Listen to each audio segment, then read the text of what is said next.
Hey,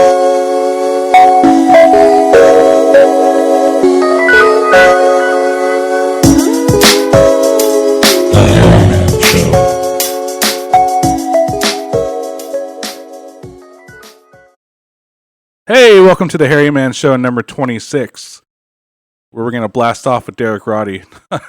Today I have one of the best metal drummer, blast beat. This guy is super influential. He's been playing in many metal acts, Nile, Hate Internal, etc., etc. I've been a huge fan of his drumming, his technique, his his exercises. How you doing, Derek? Justin, doing good, man. Yeah. Thanks for having me on. It's gonna be fun. Yeah, sorry to fanboy out there a little bit, but yeah, it's huge for me, and I really appreciate it. Hey, no worries. What a fun. All right. Well, Derek is joining us from sunny state of Florida. We kind of asked Derek, how you doing out there right now? Doing great. Beautiful day. Nice morning. All right. Just to kind of back up, what got you into playing in the first place?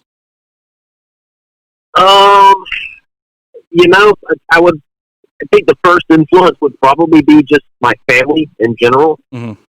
There was a lot of music in the house when I was very young. My dad played guitar. And my father actually, he had a country song on Billboard in the mid '80s. Oh, really? And he had at the local music store met a producer, and they started talking, and my dad was like, he never really wanted to perform, but he had a couple of songs that he thought were really good that he wanted to sell. And he met this producer, and the producer said, well, why don't you, come in into the studio, we'll record them. So he went in and recorded the songs. In retrospect, like I said, to try to shop the songs for another artist to record them. And once the producer heard the song, the couple songs my dad had, he was like, man, he goes, you should just put these out yourself. Man. Your voice is great. The songs are good. We got the musicians right here. Let's just do it. And it ended up making it to like number 30 something on Billboard in 84 or 85. The song was called Memories of You, and my father's name is Roddy. Oh, nice. So I'm sure you could probably look it up and find it somewhere. Oh, I will. I'm definitely gonna check it out now. Yeah, it's like country ballad kind of stuff, but that's basically how I got, just involved in music, because I was around it all the time. My mom and dad were constantly playing and singing. My brother is 9 years older than me, and he plays guitar, and, when he was 15, 16, he started getting into bands, and, me being almost a decade younger, I would, just sit there and watch him play with the, bands and whatnot. But my dad ended up buying me a kit when I was maybe 5 or 6 years old. Mm-hmm. And I just never looked back. I mean, once he put me behind the drum kit, man, I just beat the crap out of the thing. It just really took off. And I think between the combination of my brother being that much older, he brought Kiss and Black Sabbath and Alice Cooper, the Doobie Brothers, Allman Brothers, all the Southern rock, Leonard Skinner, all that stuff, was influential because of my brother. Nice. So that's basically how it got started. In fact, my brother and my cousin and my cousin's 5 years older, my brother's 9 years older, and we had a band. And by the time I was, 8 years old, we were playing out, and playing, like, not quote shows, but we would play for, like, for instance, my mom's garden club meetings, or like the local church stuff, just playing covers and things, Do you remember? So, yeah, I mean, I've always been involved with it, Did you remember what kind of kit it was, or was it just a kind of like a Sears style kit, or was it? Oh, yeah. Okay, well, here's that story. So my dad initially bought me the best Sears and Roebuck drum kit, that they had on Christmas. Uh-huh. And if I remember correctly, Christmas was a Saturday. By Monday, I had completely destroyed this thing. So my dad took it back. And so he had taken it back, and the guy at Sears, I remember this too. I remember standing in the line at the returns, and Dad bring this back, and the guy was like, "Man, we've never had a kid do this to one of these before." Yeah, if you only knew, I guess. Yeah, right. But that very next day, we went to the local music store, Tri-City Music in Columbia, South Carolina, and he bought me a Royce 5-piece. It was silver, actually. Oh, nice.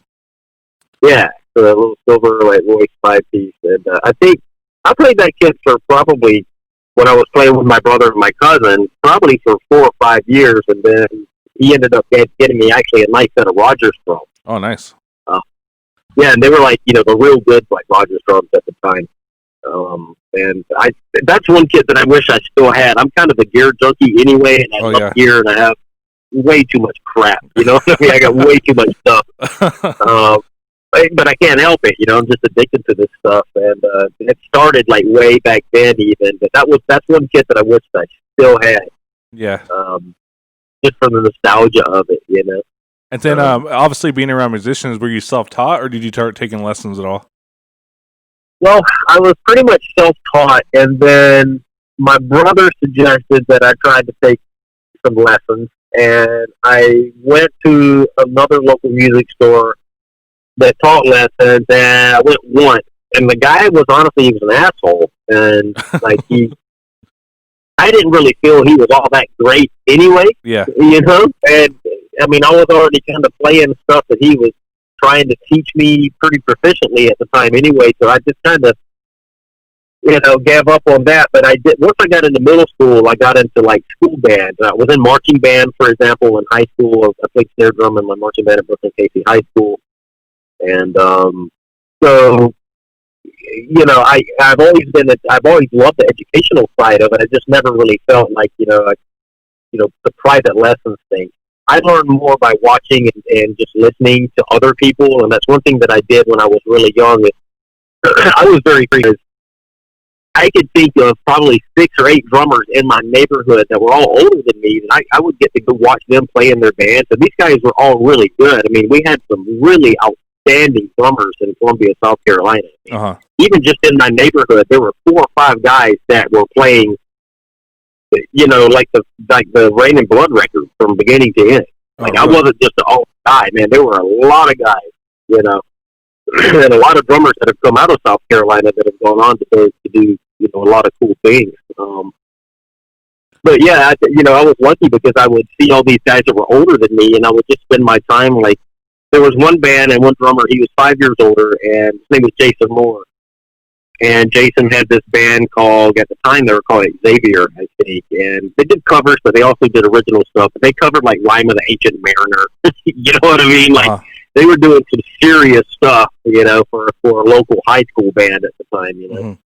And I was in middle school just watching these cats, and I grew up, just watching all these musicians play and learn. And I think we all came up as a big community of drummers, like learning from each other and hanging. And not that it doesn't happen now, it does, but it's far more isolated than it used to be, Well, yeah. I mean, sure, we got the internet and whatnot, and you can learn a lot by watching all these professional various people, but you develop less of an identity by doing that, I think. You know what I mean? Yeah, yeah. So was that your, obviously you're into metal, but was that your introduction, listening to the original Raining Blood, Slayer, and all that too? Yeah, I mean, I kind of skipped over Metallica for the most part. Like, not that I wasn't into it or anything. It's just that I discovered heavier stuff before. I was looking for, at that point in time, I was just looking for heavy, fast music. Mm-hmm. So it went from Kiss to Motley Crue to Maiden, from Maiden to Slayer right to Napalm Death. I kind of so like Testament and Forbidden and Overkill, Metallica. I kind of skipped all of that stuff. You know what I mean? Like I went kind of right over it. And not that I don't appreciate it or don't like it, but it wasn't. Those particular bands weren't as much of an influence on me as like Slayer and Napalm Death, and then from Napalm Death, Terrorizers and Morbid Angels. And, you know what I mean? Yeah, like it went that road to DSI to And then that brings. I had all of this other influential music, growing up from the time I was 5 years old, playing on a play drum kit to getting a real kit, but Southern rock and jazz and contemporary. Soft rock, adult rock, or whatever, yacht rock, whatever you want to call it. You know what I mean? Yeah. So I had a very wide, vocabulary of music. even by the time I discovered metal. I think that's something that like younger people now don't really understand. Like when I was growing up, there was no such thing as death metal. You know what I mean? Like it didn't exist. Yeah. Even thrash. I mean, like I got to see the birth of all of that stuff. You know, as it was happening. So that's kind of cool. You know. Nice. And then that's the question I was going to ask. Were you just thrown into playing double bass? Two bass drums at the time, or that's something you worked up gradually too? It's something that kind of gradually happened. I can tell you how it kind of started. Mm-hmm. Like, okay, Motley Crue, Red Hot, that kind of stuff. You know, obviously it was a double bass, you know, thing, but it wasn't all that fast. It was more of like a power thing. So yeah. Earlier, I figured out like I could just play that with one foot, like Red Hot. You know, yeah. So all the people around me were doing it double bass because everybody had two bass drums. Because they were older, they could afford it. They had jobs. You know, I was just a young middle school kid. You know, yeah. So I had it. So when I got into the band, the one thing I realized is you could check out instruments. So I would take home the bass drum from the kit at school to back home to my house and set it up. You know, and play double bass over the weekend, mm-hmm. and then take it back to school. And then maybe somebody else, another drummer, would rent it, and I wouldn't have it for the next weekend or whatever, you know. But this was before double pedals. Like there were no double pedals. In fact, back in the day, I used to take two bass drum pedals and put it on one drum. Oh wow! Yeah, just not clamp them down to the hoop. You know what I mean? But I would put them there, and I could, you know, I would play double bass like right on one drum, just put the pedals right beside each other. That's how I started. Nice. Yeah, isn't that funny? Yeah, that's pretty crazy. And then those were the days where people played two different size bass drums. I noticed you kind of do that with some of your setups. What were the advantages and disadvantages of that at the time? Well, I think a lot of it at the time was it was just what was available. There just wasn't a lot of like double bass drum kits available. So people, when you'd order stuff, like the ordering in stores were different back then. Like they used to have like a kit, and they would try to have like every size drum mm-hmm. to that kit. So if you wanted two bass drums, you didn't end up getting two 22s. You got like a 20 and a 22, or 22 and a 24. Yeah. You know, so it was just the way stuff was allocated to these stores and how they sold retail back then, you know. Mm-hmm. My thing for doing it as I got older was I was just looking for two separate bass drum sounds. Like I like the whole idea of having a nice, tight, punchy sound for double bass and everything, but I also want like a big bottom kind of sound for some stuff, you know. Yeah. And that's why I started doing that. Like I was using a 20 with a double pedal, and then I would have like a 24 on the left with a single pedal on it. You know, so I could play the 24 with my left foot and play hi-hat open and close with my right foot. I had the two hi-hat stands in the kit, you know. Yeah, and that's one thing I have to give you credit on. Those ghost notes you do with your left foot, that's incredible stuff. Oh, like with the ribbon crasher kind of thing you're talking about? Yeah, the patterns. Yeah. That's really cool to me, at least. You know what's funny and how that started, too, is I saw the very first clinic that Horacio Hernandez mm-hmm. did in America. I mean, he was literally fresh off the boat from Cuba, right? Yeah. And he did a clinic at Resurrection Drums, and I never will forget this. This is like pre-cell phones, right? And there was a payphone outside the door at Resurrection Drums. Resurrection Drums was in between two strip clubs. Mm-hmm. So it was kind of funny. So, and during that time period, you know, there was the payphone out there, and when Horacio started playing, dude, the line at the payphone was like 40 drummers deep, man, of them trying to call every freaking single person they knew. Dude, you got to get down here to Resurrection Drum and see this guy play drums. Oh, really? I mean, nobody had ever seen anything like it, you know what I mean? Like, he was literally playing with sticks.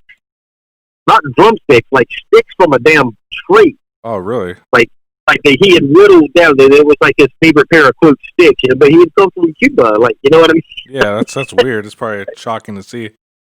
Yeah, I mean, they looked like drumsticks. They weren't like all like crooked or nothing, but you know, like literally, so that's all they had there. They didn't have like music stores or nothing. You couldn't do any of that stuff in Cuba, you know. That's crazy. So when he got out of there and came here, I mean, he was just playing all of this crazy stuff, and like nobody had ever seen it. And I was thinking to myself after watching him that day, like, wow, I started coming back, and I had just moved to Florida and just started playing with Malevolent Creation. Mm-hmm. And that's where all of that started. Like, I was doing the whole blast thing, and I had my left foot open, so I figured, man, why not try to let's put some patterns down there just to make the riffs a little more, chunky or whatnot. Yeah, it definitely adds a lot of body to it. Yeah, and that was just an influence from seeing a guy, that's not a metal drummer, but doing something very different, and I was like, why can't I do that? I could probably do that, figure something out. It's not quite as syncopated, it's not as difficult to do as what he's doing, but yeah, and I know you. But hey, it's something. I know you have a book out on it, but what bass drum routines do you still do to this day that you started then and do now that you would highly recommend? The only thing that I do my right foot is out of control. I've for some reason I've got a really, really good right foot. My left foot blows. It always has. It's never been great, but I injured myself about 6-8 years ago. Huh. I collapsed my ankle. Oh, wow. Stepping off the curb. Yeah. And I haven't been the same since. I can still play, but it just doesn't feel the same. So the one thing that I constantly do all the time is I just use my left foot as much as I can. So if I'm playing, if I can execute it with my left foot, I'm usually using my left foot. Skank beats, anything slower blast beat stuff. Anytime I go to the ride cymbal, for example, I use my left foot. Oh, okay. I just make that a conscious thing. Like anytime I move to the bell of the ride, or anytime I'm playing on the ride cymbal, I'm usually playing with my left foot. Oh, it gives us symmetry there. That's pretty cool.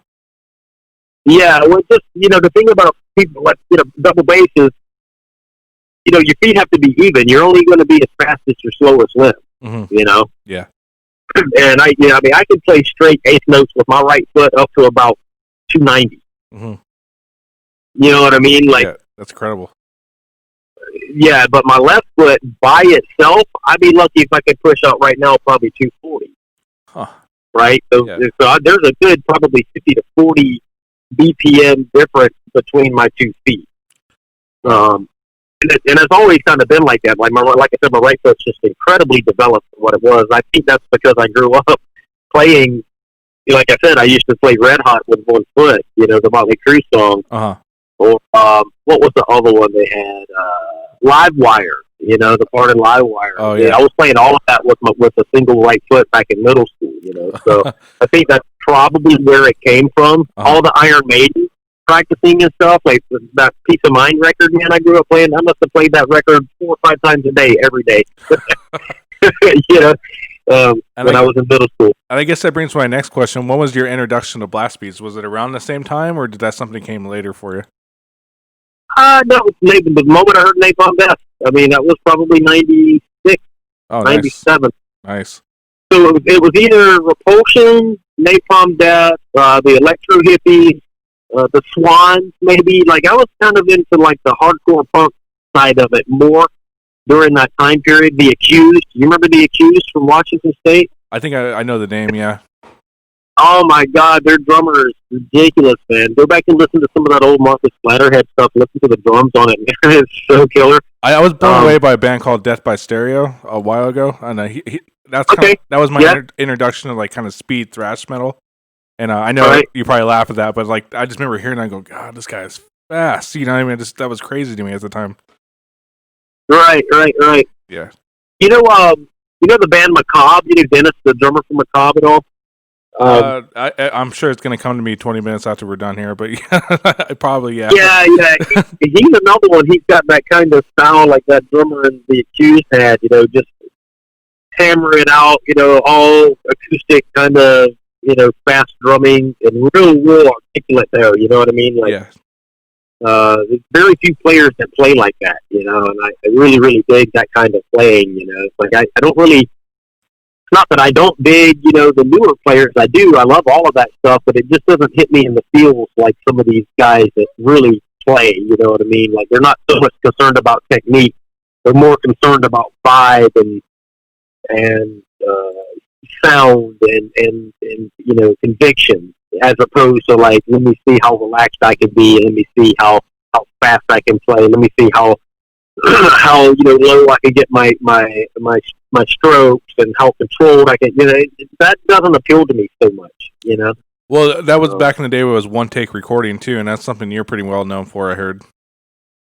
Yeah, well, I grew up playing like that. I had no other choice. We couldn't punch in. Like, even the Hatertron stuff. I mean, we recorded that stuff on tape machines. You know, so you can't punch in on a tape machine with a record and the erase head are 18 inches away from each other. You hear it. Unless there's a break in the song where you're not playing. You know what I mean? Like, there's no option for punching in, or you're going to hear the punch. You know, so that's the difference between a lot of the guys that were recording at Morrisound, for example, and guys that record today in their living rooms.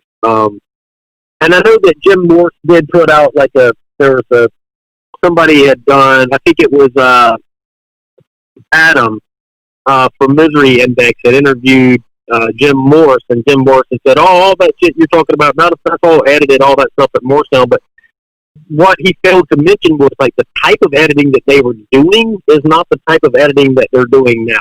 Okay. You know, I mean, so for example, in 1994, if there was a double bass section and at the very end it kind of fell apart, you know, and you had to fix 6 notes, literally fixing 6 notes took about 3 hours to do. Yeah, because you got to search and get in there and, you know, line it up. Yeah, because, I mean, the technology, it just, you know, and the computers that they were using to do at the time, you know, they just couldn't process this information very quickly. Yeah. You know, so it's not the same thing as, like, having a drummer record something today and then putting it on a grid and then using elastic time to put the drummer in time. You know what I mean? It's not the same thing.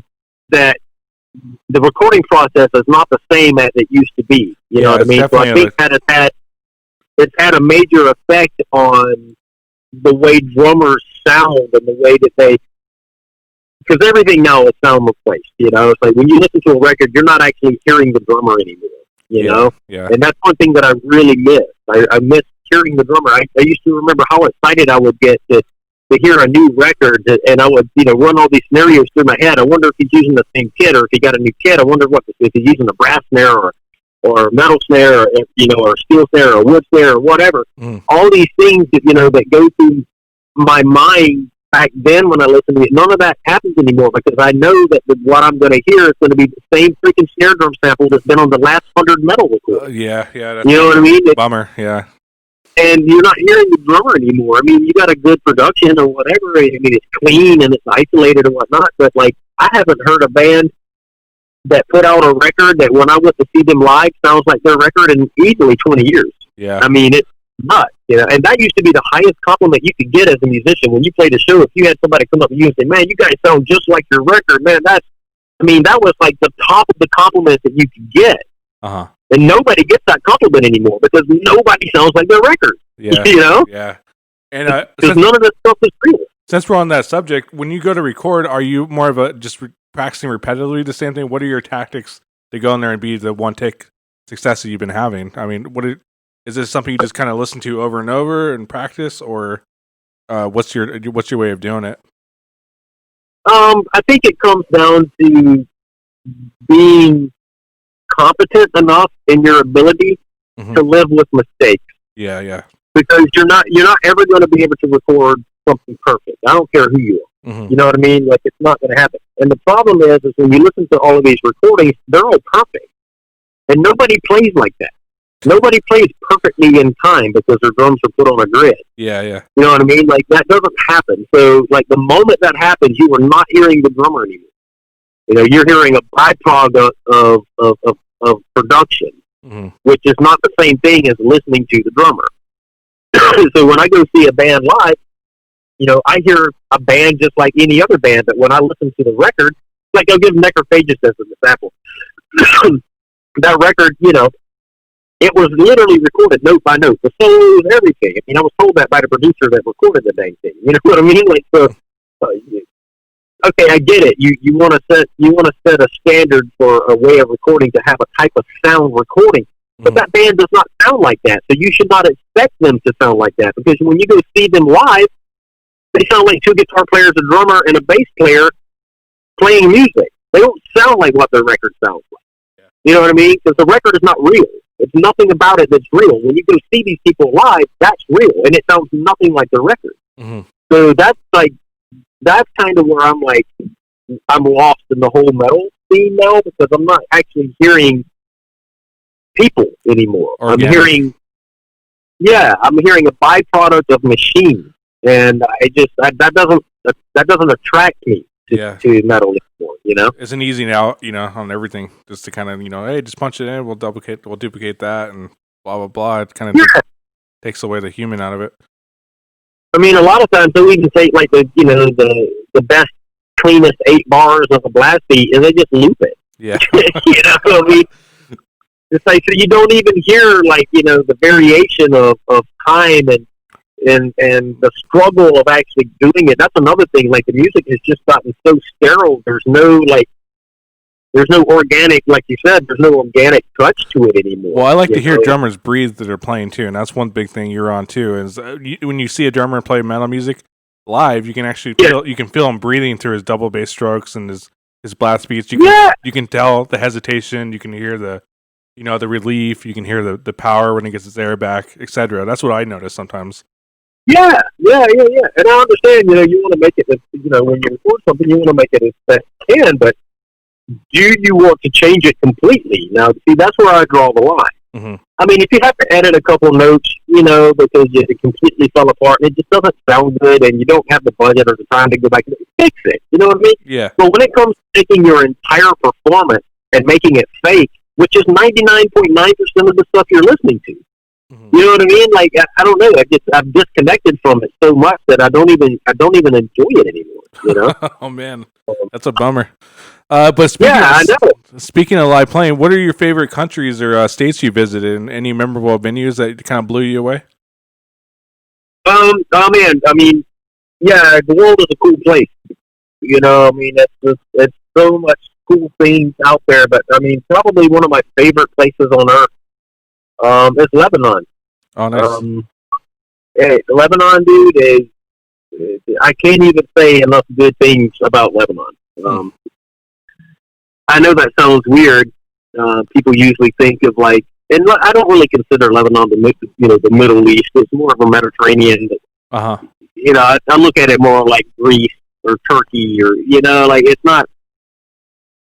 When you say Middle East, people think Iran, Iraq, Syria. And Syria's right there. I get it, but I don't know. It's something about that place. I mean, the people, it's the best food in the world. I mean, it's more westernized than even Europe. Really? You know what I mean? Really? It's more westernized than Australia. I mean, it's nuts, man. Like you go there and it's like not any different, really. You don't have a different feeling. Like when you're in Europe, you feel like, oh, I'm in a different country. Like when you're in Beirut, for example, other than the fact that knowing you're in Beirut, you don't feel like you're somewhere foreign. Yeah. I don't know. Everybody speaks English, and when I say everybody, I mean everybody. Everybody speaks English. That's weird. They probably grew up watching American TV as well, so that helps. Oh yeah. But so Lebanon's cool. Australia's great. I just like Australia for the wildlife. Like obviously with the snakes and me breeding the reptiles and whatnot. Most of my collection is from Australia, so I really like Australia. But oh, nice. I mean, there's a lot of great places, man. But Lebanon really sticks out. Australia sticks out. And I forgot to mention you give clinics as well as far as a lesson school, but are you giving clinics in these places as well, or just playing live in other countries? No, it's typically, I mean, for the last 10 years, all I've really been doing is clinics. I haven't really been doing a lot of band stuff. It's just, number one, I can't afford it. It just costs too much money to, with traveling expenses and stuff to make it profitable for anybody, So I have been playing with Nader Sadek. And, Nader does maybe 10 shows a year, 15 shows a year. I usually end up doing most of the shows, but he uses several other drummers too. Like he doesn't really have like a solid quote lineup. He uses different people all the time, just depending on who's available and whatnot. Mm-hmm. So I've been doing that with him, and I've really enjoyed that because I don't have to commit to, starving on tour for 10 months a year and eating peanut butter sandwiches and sleeping on people's couches and stuff. That's rough. I'm over that at almost 50 years old. You know what I mean? Like yeah. I'm done with that. Yeah, I can hear you on that. So yeah, for me, I mean, the clinic thing has been really good because the companies, they really rallied behind me. I guess I was like the first extreme metal drummer on the scene that really had like solid endorsements and people like really like getting behind me to put my crap in front of people that were non-metal drummers. You know what I mean? Yeah, and that's one thing I want to touch base. You're a big DW endorsee, and that's I'm sure you attracted a lot of drummers to that. But currently, you're playing that acrylic kit right now, aren't you? Dude, that acrylic kit sounds so good, and it's not even really it's not even really about the sound, but I guess because of the nature of the material, the consistency from drum to drum is amazing. So wood is very variable. So you know what I mean? Like, I'm sorry. So when you're doing when you got wood drums, like say for instance, you got like 8, 10, 12, 14, 16.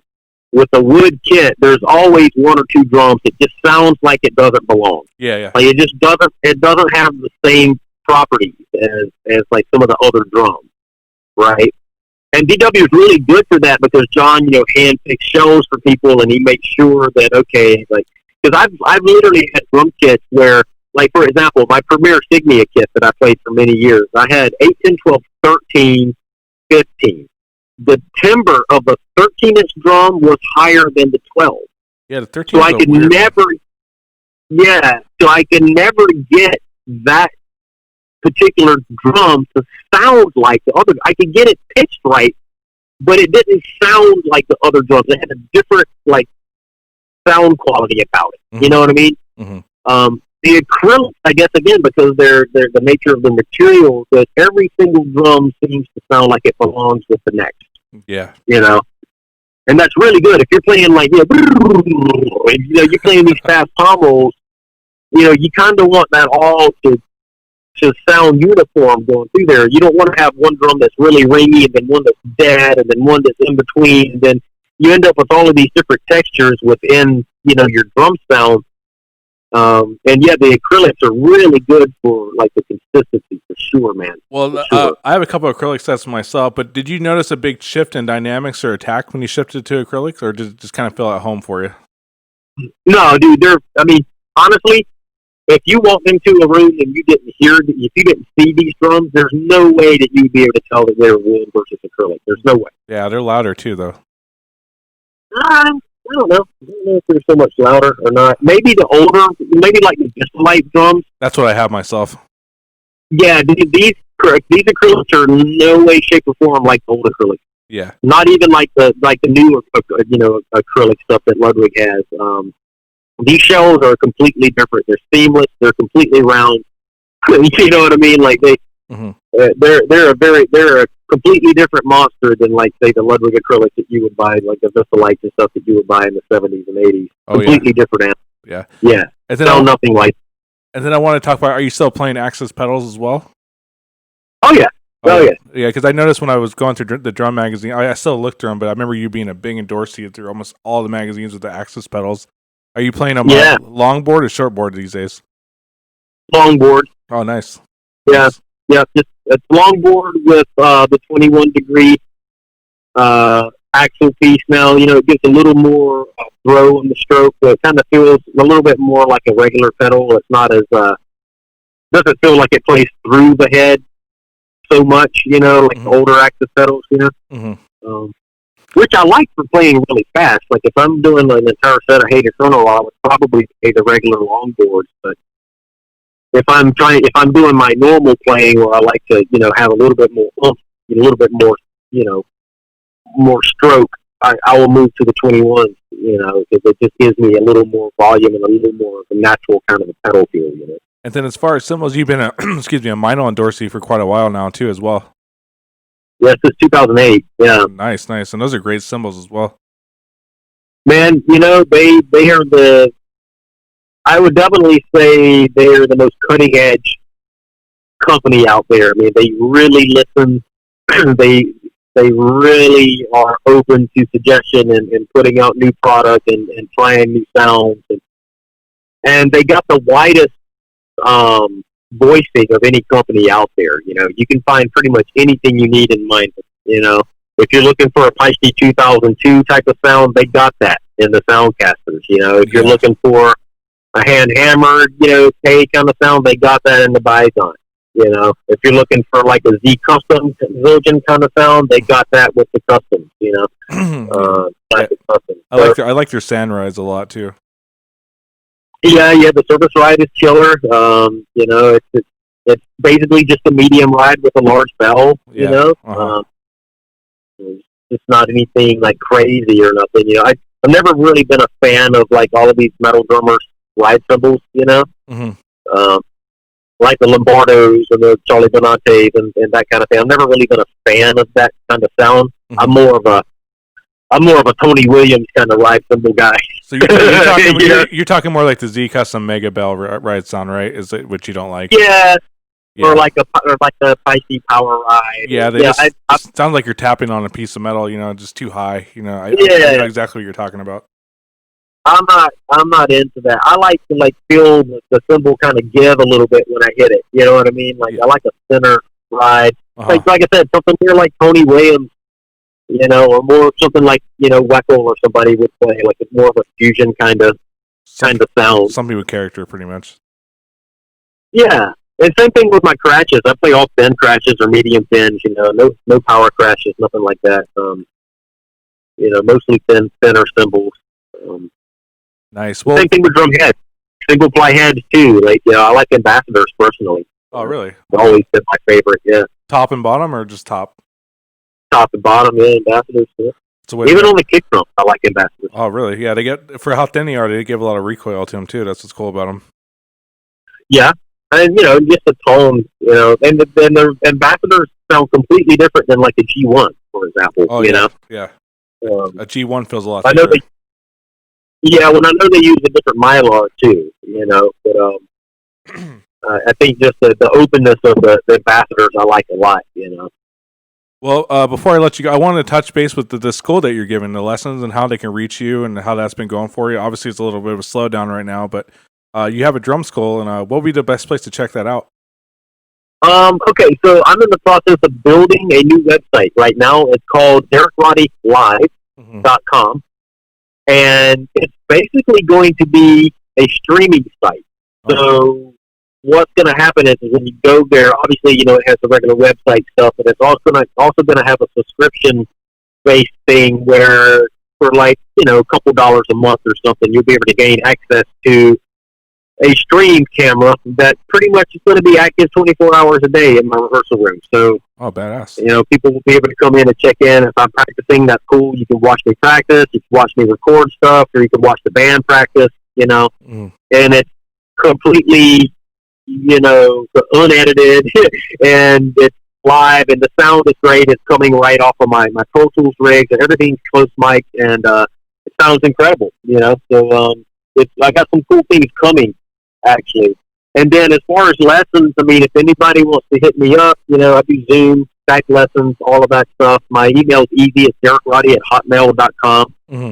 So you can hit me through my email if you wanted to do Skype lessons or Zoom lessons or anything like that.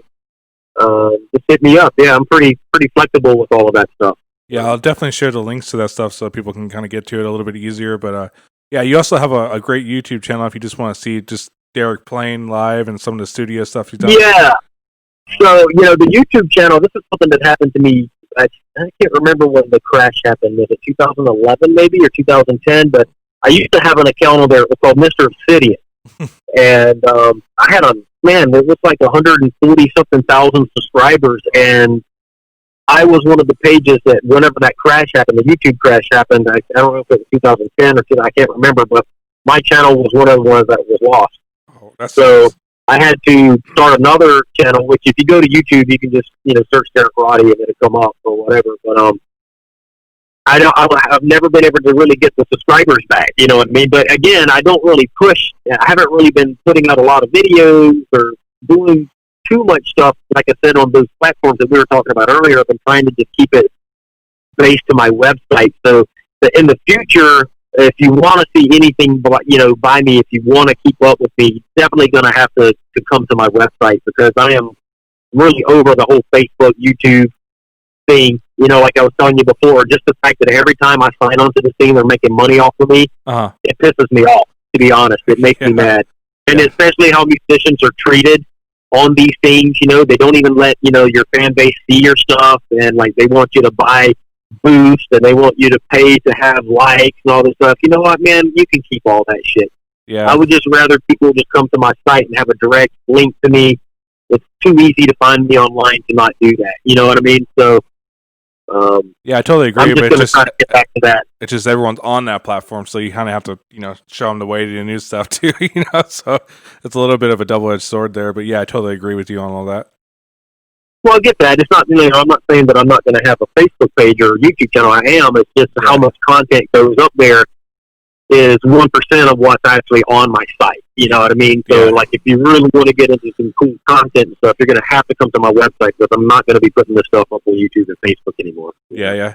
And another thing, too, I recommend checking out Derek's Drumeo videos. You did some great stuff with them, too, as well. I was kind of geeking out on that one last night, but those are fun. Those guys are good, man. Those guys are good dudes. Jared and all those guys up there, they're great guys. Yeah, they're awesome. So there's definitely, what I'm trying to say, there's definitely enough content to go out there and geek out on Derek Roddy like myself. Yeah, and I've learned a lot. And I'm not the best blast drummer in the world, but I still, something I try to experiment with. And I just want to thank you for coming on and giving me your time. You're a busy guy. This has been a huge thing for me, man. Totally. Yeah. Totally. Yeah, I love doing this stuff, man. I can sit here and talk drum stuff all day. So. Yeah. All right. Well, like I said, you want to check out Derek, his YouTube, his Instagram, his new website. I'll put the link in for it. I know he's getting set up, but we'll get some traffic over there for him. But I want to thank you guys for tuning into this episode. We're obviously on YouTube, Apple, Spotify. And thanks again, Derek, one more time there. No worries. Nothing. That was awesome, man. All right. Have a good one. Yeah, man.